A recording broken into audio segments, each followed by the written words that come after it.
सारा दिन दफ्तर में काम और फिर घर में भी काम। कोई तो नेक काम कर लिया करें आप। आपकी बीवी हूं इसलिए अंजाम से डरती हूं आपके। कुछ तो ख्याल करें, खुदा के खौफ से डरें आप। खुशी और अरमान के खिलाफ साजिश करके अपने ही खानदान को बदनाम कर रहे हैं आप। सियासत में रिश्ते और खानदान नहीं, अपना मफाद देखा जाता है राबिया बेगम। और मैं अपने टारगेट को अचीव करने के लिए अपनों की लाशों पर पांव रख के गुजरने का हौसला रखता हूं। लेकिन ज्यादती है, ये जुल्म है। जाहिल हो तुम, बेवकूफ औरत हो तुम, और सारी जिंदगी जाहिल ही रहोगी।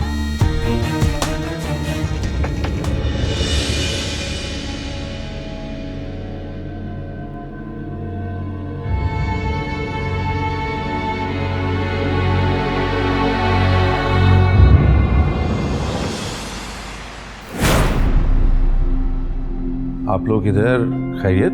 हम पाकिस्तान पार्टी की वाइस प्रेसिडेंट खुशी साहबा से चंद सवालात करने हैं। हाँ, लेकिन वो किसी से मिलना नहीं चाहती। देखिए भाई साहब, चंद अखबारों ने और 2-4 चैनल्स ने उनको बदनाम करने की कोशिश की है। हम लोग उनसे बातचीत करके लोगों तक सच पहुंचाना चाहते हैं। ठीक है, आप लोग तशरीफ़ रखिए। मैं मैडम खुशी को इत्तला करता हूँ, शायद वो आपसे मुलाकात करने के लिए राज़ी हो जाए। प्लीज़। कुछ लोगों की ख्वाहिश है कि मैं सियासी खुदकुशी कर लूं। ऑफ कोर्स वो उस वाक़ये को गलत रंग देकर मुझे मैदान छोड़ने का इशारा दे रहे हैं। बिल्कुल आऊंगी शो पे, लेकिन वक्त निकाल कर आना पड़ेगा, फिर तफसीली बात करूंगी आपसे। जी ठीक है, शुक्रिया। भाभी, उस वाक़ये में जो मीडिया के लोग मौजूद थे उनमें से चंद लोग आपसे मिलने के लिए आए। मैंने ड्राइंग रूम में बिठाया उन्हें। बहुत अच्छा किया। हमें इस साजिश का फौरन जवाब देना होगा, वरना लोग दुश्मन की बात को सच समझेंगे। चलें, मैंने उनसे। चलें।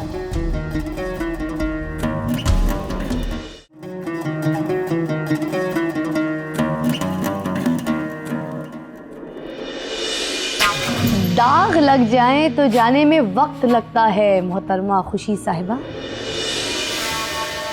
मुनाफिकत का रंग सच के चुल्लू भर पानी से उतर जाता है।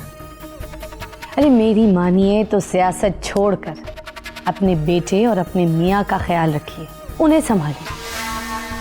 कहीं ऐसा ना हो कि सियासत की तेज धार छुरी से ये ताल्लुक भी कटकर टुकड़े टुकड़े हो जाए। टुकड़े मैं समेट लूंगी, लेकिन नवाब वहीदुल्लाह के सियासी नजरियात को छूट के हाथों रुस्वा नहीं होने दूंगी। अभी भी वक्त है तुम्हारे पास, सोच लो। आप अपनी सोच को बदल लें, वरना आपकी दुनिया बदल जाएगी। चलें कैसर भाई।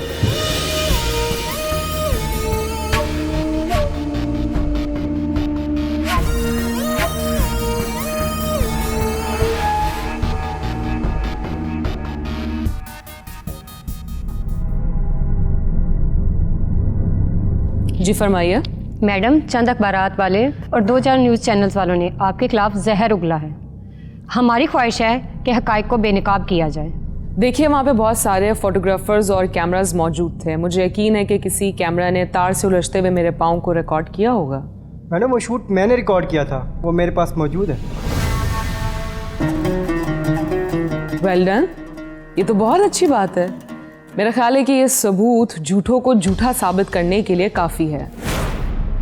बल्कि मैं आप लोगों से कहूँगा कि आप मैडम खुशी के साथ डिस्कस करके इस मौजू पर कुछ इस तरह की रिपोर्ट तैयार कीजिए कि जिन लोगों ने मैडम खुशी के किरदार पर कीचड़ उछालने की कोशिश की है वो इस शहर में मुंह छुपाते नजर आए।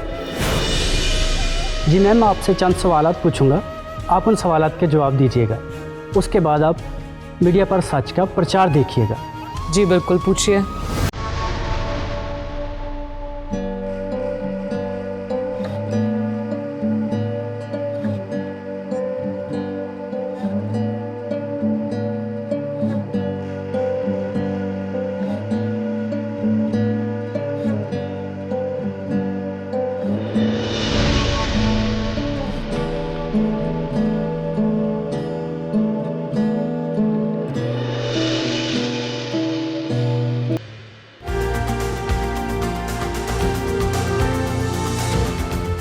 ताज़ा तरीन इतलात के मुताबिक पाकिस्तान पार्टी की एग्जीक्यूटिव वाइस प्रेसिडेंट मोहतरमा खुशी ने अपने पर लगाए गए तमाम इल्ज़ामात की तरदीद करते हुए वो सबूत भी हमारे रिपोर्टर को दे दिया जो खुशी और मिस्टर अरमान को मुकम्मल तौर पर बेगुनाह साबित करता है।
आज ऐसी क्या ख़ास बात है जो फिर से इतने उलझे उलझे दिखाई देते हैं? वक्त के जाल में फंसे हुए शख्स को क्या कहती हो? यही कहोगे ना जो कह रही हो। आखिर बात क्या है, कुछ बताओगे नहीं? हुमायला, मैं इस घर में किसी को नहीं पहचानता। तुम्हारी आंखों से तमाम रिश्तों को जानने की, पहचानने की कोशिश कर रहा हूं। लोग जिसे मेरी बीवी कहते हैं, मेरे बच्चे की माँ कहते हैं, वो और मेरा दोस्त जो दोस्ती का दावा करते हैं, अगर वो इन घर वालों का भरोसा तोड़ दें तो मुझे कैसे गवारा होगा? अखबारात और टीवी में उनके बारे में क्या क्या कुछ कहा जा रहा है। इस घर की इज्जत का सवाल है।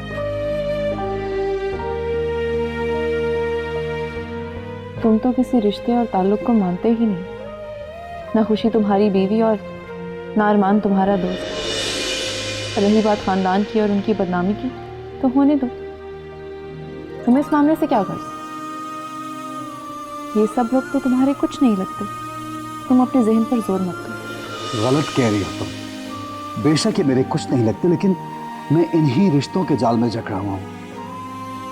इसी घर में रह रहा हूँ, इसी घर में जी रहा हूँ। शुक्र है तुम्हें भी एहसास हुआ कि ये लोग तुम्हारे अपने हैं, कोई गैर नहीं।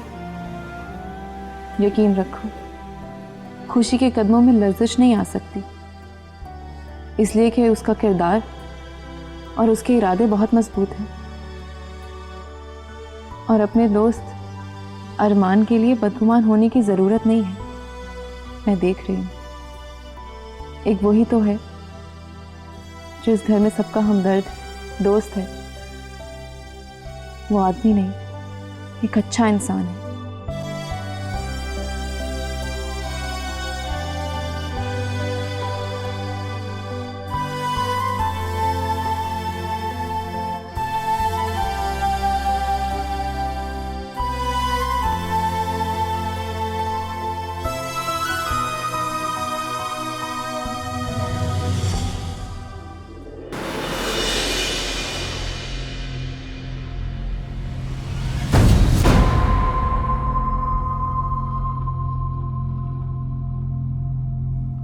अखबार के सीने पर छपा हुआ बदनामी का ये इश्तहार वो तलवार है जिसने नवाब मरहूम की नेक नामी का गला काट दिया है। लोग बातें बना रहे होंगे, हवेली की तरफ मैली आंखें उठ रही होंगी। बाबा, आप इस तस्वीर को सच समझ रहे हैं? झूठ भी तो नहीं लग रहा। बाबा, इस साजिश के खिलाफ टीवी चैनल्स पर रिपोर्ट चल चुकी है जिसमें साबित किया है कि खुशी भाभी का पांव तार में उलझ गया था। रिपोर्ट चलने से बदनामी का उलझाव खत्म नहीं होता शायान। किसी भी खबर की तरदीद उसके असरात को और भी मजबूत कर देती है। बाबा, क्या इस शहर में अंधे बसते हैं? अगर लोगों ने ये तस्वीर देखी है तो वो वीडियो भी तो देखी होगी। ये तस्वीर गलत है या सही, ये अलग बात है, लेकिन शक की धुंध फैल जाए तो लोगों के फैसले भी धुंधले हो जाते हैं। बाबा क्या पता ये तस्वीर हवेली में बसने वालों के किसी सियासी दुश्मन ने बनाई हो। तुम दोनों बहन भाई आईना देखकर भी मुंह छुपा रहे हो। इस तस्वीर के पीछे मैं कुछ और देख रहा हूं, और जो कुछ मैं देख रहा हूं उसका इजहार मेरी जबान को जेब नहीं देता। बाबा, आप भी शायद कंफ्यूजन में थोड़ा गलत सोच रहे हैं। शायान, तुम्हारे मुंह में सोहा की जबान बोल रही है, लेकिन मैं सोहा को बहू बनाने का फैसला बहुत सोच समझ के करूंगा।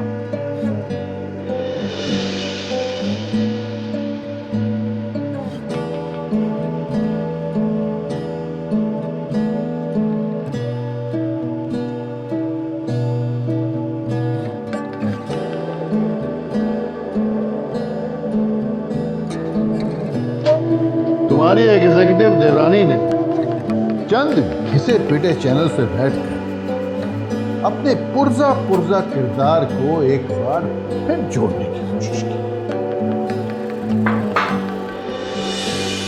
लेकिन असलम शेख के एक इशारे पर उसके किरदार की धज्जियां उठ गईं। जैसे छोड़ना नामुमकिन है। आप तो मुझे ब्लैकमेल करना चाहते थे असलम शेख साहब। वो तो ऊपर वाला कभी कभी शैतान के हाथ से भी किसी इंसान का भला करा देता है। आपकी की हुई ये हरकत मेरी फेवर में चली गई।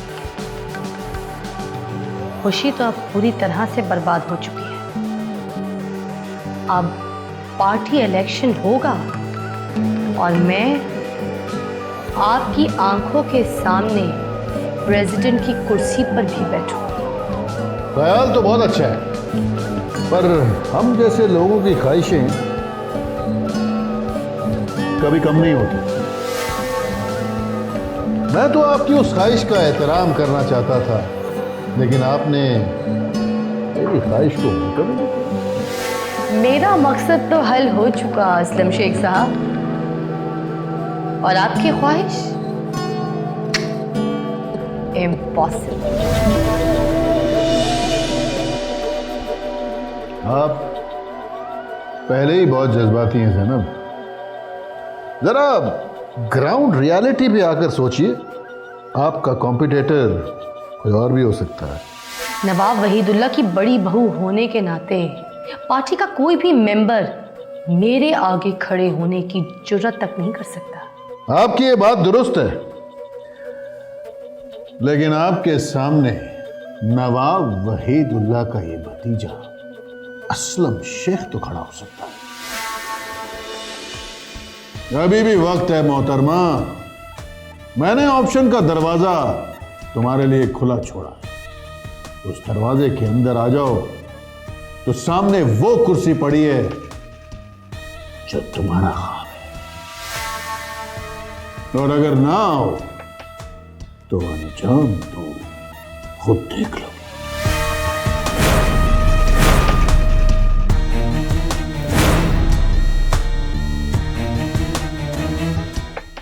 Coffee please.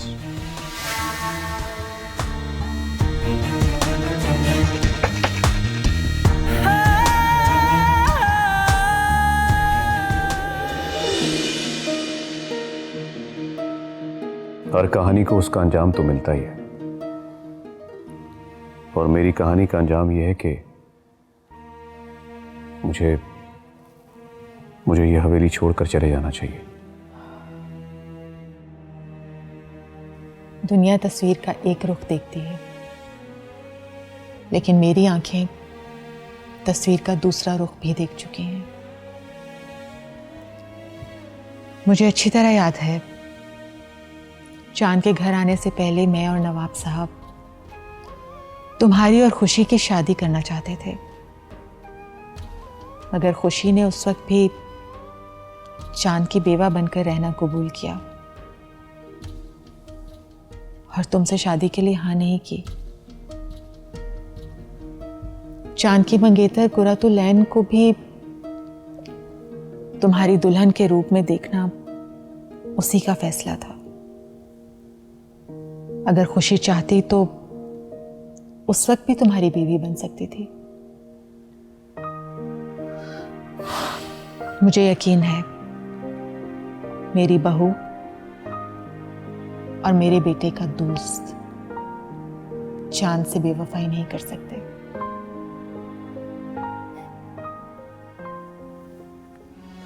चाची जान, आपका यकीन लोगों का एतबार नहीं बन सकता। दुनिया की बातों पर कान धरो तो दुनिया छोड़ना पड़ती है। इसीलिए तो घर छोड़कर जाना चाहता हूं। अपने घर छोड़े नहीं जाते बेटा। मेरे पास तुम्हारे लिए एक सरप्राइज है।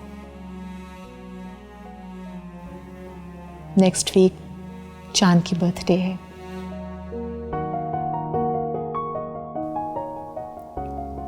और उसकी बर्थडे की खुशियां उसके दोस्त उसके साथ ना मनाएं, ये कैसे हो सकता है? चाची जान, मेरा बस चले तो मैं सारी दुनिया की खुशियां चांद के कदमों में लाकर ढेर कर दूं, पर क्या करूं? वो मुझे जान गया है पर पहचानता नहीं। मैं मां हूं, बेटे की खुशियां देखना चाहती हूं, लेकिन वो तो अभी भी मुझे आंटी ही कहता है। प्लीज ममानी जान, इस बार चांद की सालगिरह का इस्तकबाल आंसू से मत कीजिए। इस बार चांद के सामने हम फुल धूम धड़क्का करेंगे। क्यों सुहा? जी बिल्कुल, इस दफा तो हम पूरी तरह खुशियां मनाएंगे। कैसर, तुम चांद की बर्थडे कार्ड्स का ऑर्डर दे दो। इस बार हम सब एक साथ मिलकर खुशियां मनाएंगे।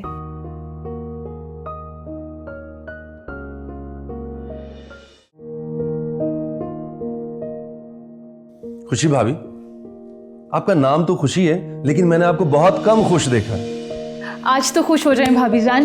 आपको पता है अम्मी जान ने चांद भाई की सालगिरह मनाने का बाकायदा ऐलान कर दिया है। और सोहा, इस बार चांद को दूल्हा और खुशी भाभी को दुल्हन बनाएंगे हम लोग। वंडरफुल, आपने तो मेरे दिल की बात कह दी है। और वैसे भी मैंने खुशी भाभी को दुल्हन बने नहीं देखा था ना। इस बार मैं इनको अपने हाथों से सजाऊंगी। और वो क्या कहते हैं, 16 सिंगार, हम 32 सिंगार करेंगे। और देखना, चांद भाई आपको देखते रह जाएंगे।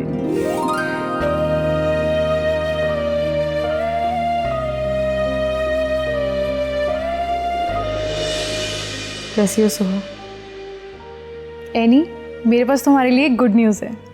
ये खुशियाँ उन सहेलियों की तरह होती हैं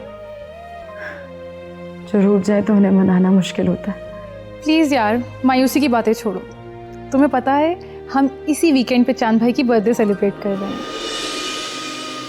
बस 1-2 दिन में मैं और कैसर भाई तुम्हें इनवाइट करने आएंगे। बहुत मज़ा आएगा। बहुत खुश लग रही हो।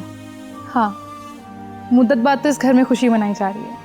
और वैसे भी मेरे भाई की सालगिरह है तो मैंने तो खुश होना ही है ना। अच्छी बात, तुम्हें तुम्हारे भाई की बर्थडे एडवांस में मुबारक हो। मैडम, मेरा भाई आपका भी तो कुछ लगता है। चांद मेरा क्या लगता है ये तो मैं नहीं जानती, और ना ही उस बेमायने रिश्ते का नाम जो हम दोनों के दरमियान है। हाँ, एक बेनाम सा ताल्लुक जरूर है, और उसी ताल्लुक के सहारे में जिंदगी जी रही हूँ अपनी। एनी, ऐसा करते हैं बर्थडे पे मिलेंगे, फिर जी भर के बातें करेंगे। Take care.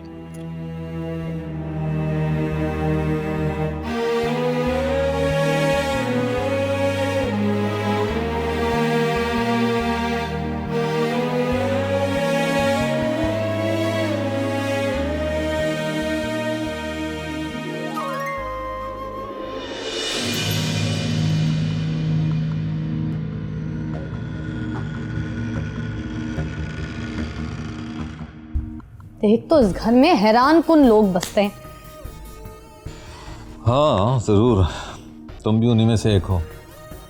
मुझ में कीड़े निकालने का मौका तुम अपने हाथ से जाने नहीं देते। पूरा मीडिया नवाब वहीदुल्ला के खानदान पर बदनामी का कीचड़ उछाल रहा है, और यहाँ चांद की सालगिरह की तैयारियां की जा रही हैं। वाह, क्या दिलचस्प हिमाकत है। वाह वाह। ज़ैनब, कभी तो दूसरों की खुशी में भी खुश हो लिया करो। कब तक अपनी ही अना में जलती रहोगी? उस वक्त तक जब तक मैं अपने हर कॉम्पिटिटर को जलाकर राख नहीं कर देती, समझे?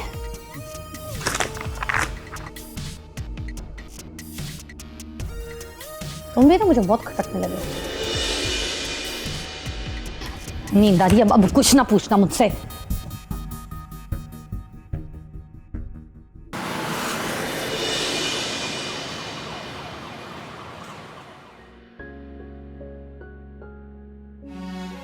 ले भाई, ये सब क्या है भाई? तू शायद भूल रहा है, तेरी हर बर्थडे पे टेलर के साथ मिलकर तेरे जितने भी ड्रेसेस थे मैं ही डिज़ाइन करता था।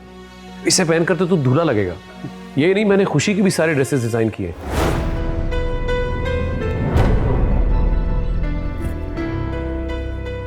यार अरमान, खुशी से थोड़ा फासला रखा करो, इसी में इस घर की इज्जत है। तुम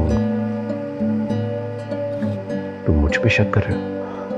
नहीं यार, शक नहीं कर रहा, ऐसे ही बता रहा हूं। कुछ रिश्ते बहुत नाजुक होते हैं और उनको बचाने के लिए एहतियात करना बहुत जरूरी है। मैं तो बदनसीब हूं, अपने रिश्तों को भूल चुका हूं, लेकिन तुम्हें तो याद रखना चाहिए। इस घर से जुड़े रिश्ते ही तो निभा रहा हूं। काश तुझे हमारी दोस्ती के दिन याद होते तो मुझे ये नसीहत कभी ना करते। आज पहली बार मुझे अपने किरदार पर शक होने लगा।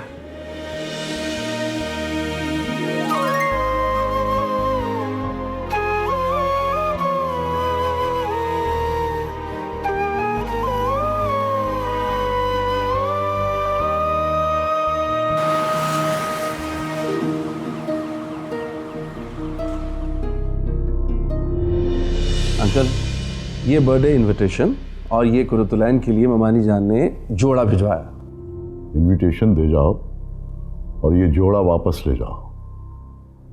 बेगम साहिबा से कहना कि उनकी पहले ही बहुत मेहरबानियां हैं हम पर।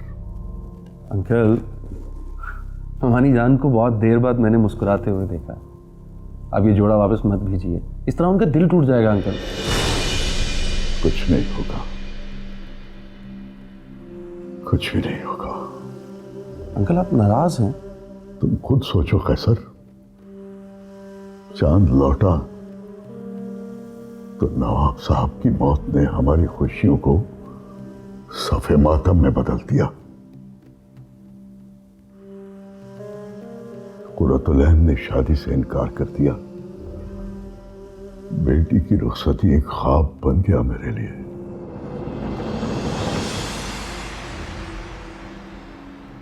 सोचा था जैसे तैसे बेटी को मना लूंगा,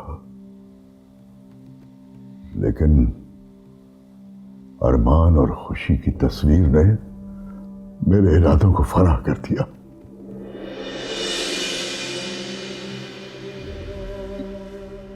मेरे घर में कंवारी बेवा बैठी है, दूसरों की खुशियां मनाने को जी नहीं चाहता मेरा। केसर भाई, ये कार्ड और जोड़ा मुझे दे दीजिए।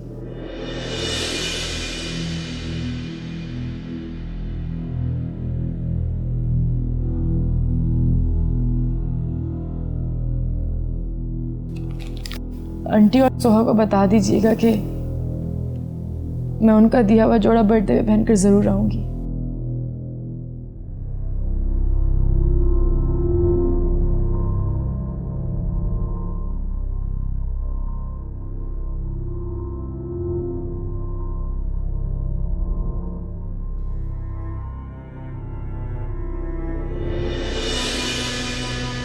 मैं समझता था कि तुम एक जिद्दी लड़की हो, लेकिन आज पता चला कि तुम गुस्ताख भी हो।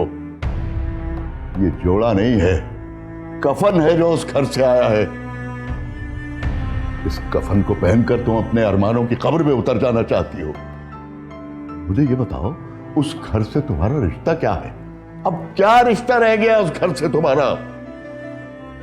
बाबा, कुछ रिश्तों के नाम नहीं होते, और अगर हम उन रिश्तों के नाम रखते तो हम बदनाम हो जाते। चांद मेरा नहीं हो सका और मैं अरमान की नहीं हो सकी। ये तो मेरा नसीब है ना बाबा, इसमें आंटी और सोहा का क्या कसूर है? वो तो मुझे हमेशा से अपना बनाना चाहती थी। ये तो मेरी बदनसीबी जो सामने है। खुद को बदनसीब न कहो अनी। मैं बाप हूं, मेरा कलेजा कटता है।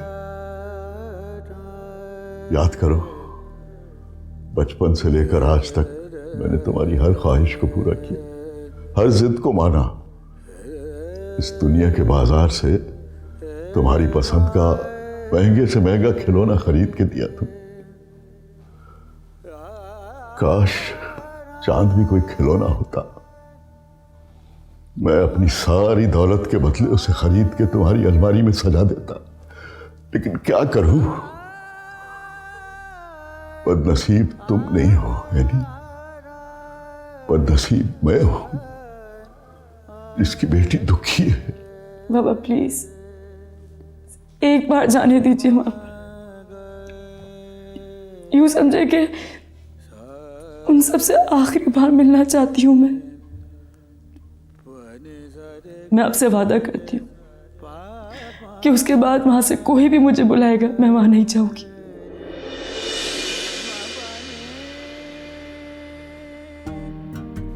ठीक है, लेकिन अपना वादा याद रखना, फिर कभी उस घर जाने की जिद नहीं करोगी।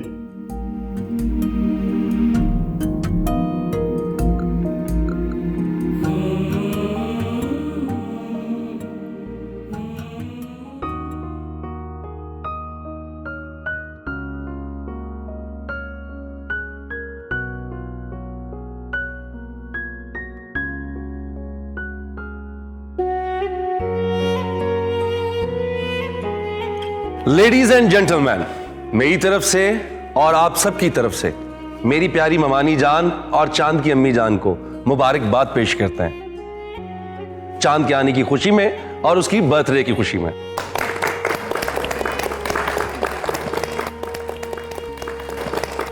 अरे चांद भाई, इससे पहले कि केक फेक हो जाए, इस पे छुरी चला के इसे हलाल कर दीजिए।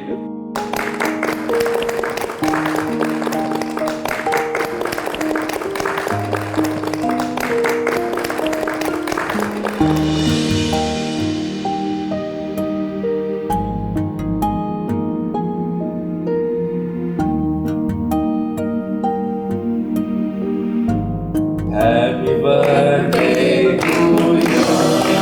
Happy birthday to you. Happy birthday to you.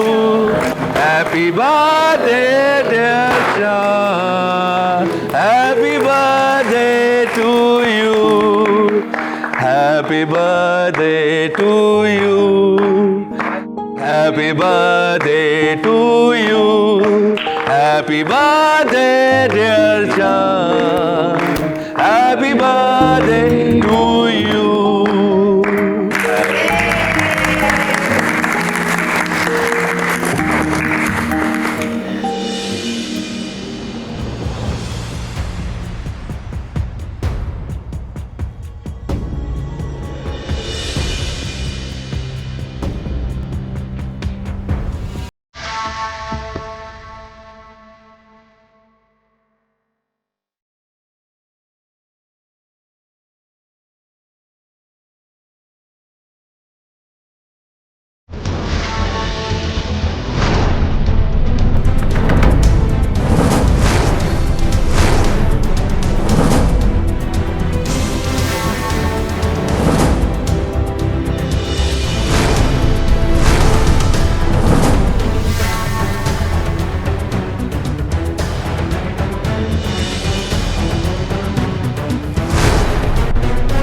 मुझे आज बहुत अच्छे से एहसास हो गया, किसी भी शख्स का नाम उसकी शख्सियत पे बहुत असर करता है। चांद भी चांद की तरह आवारा निकला, हाँ। वो भी बादलों के पीछे यूं भागता नजर आ रहा होता है। और ये भी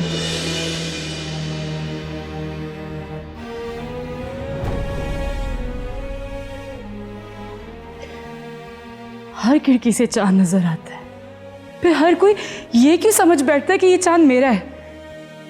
और मुझ जैसी लड़की कैसे भूल सकती है कि जो हर किसी का होता है किसी का नहीं होता।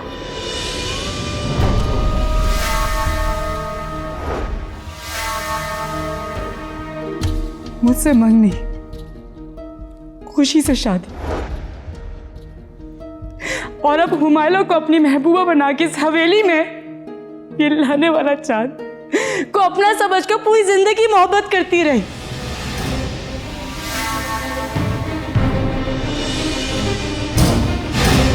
लेकिन अब एहसास हो गया मुझे, ये सब मेरी गलती है और इसकी सजा भी सिर्फ मुझे मिलनी चाहिए। मैं नहीं जानती थी कि तुम जैसे लड़के हम जैसी लड़कियों के दिल को अपनी जेब का रुमाल समझते।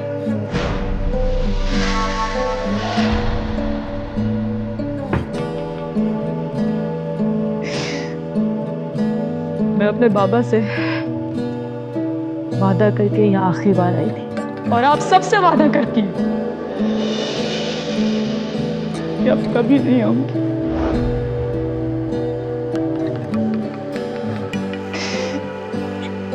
इतनी दूर चली जाऊंगी, इतनी दूर, जान जान की याद ही मुझे ढूंढते ढूंढते थक जाएगी।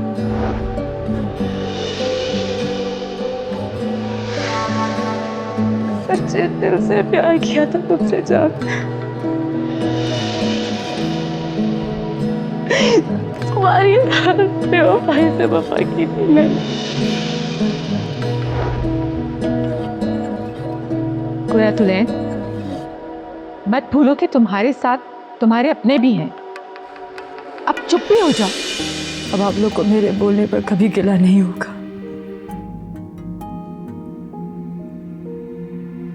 अब कभी भी आप लोग को मेरी आवाज इस हवेली में सुनाई नहीं देगी।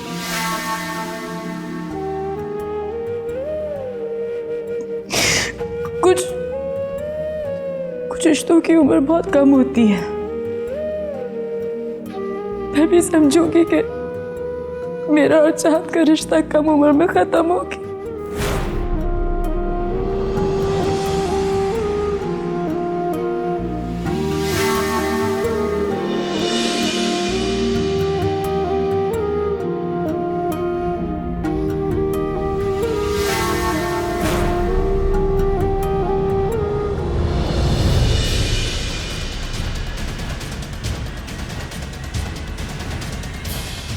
एनी, एनी रुको।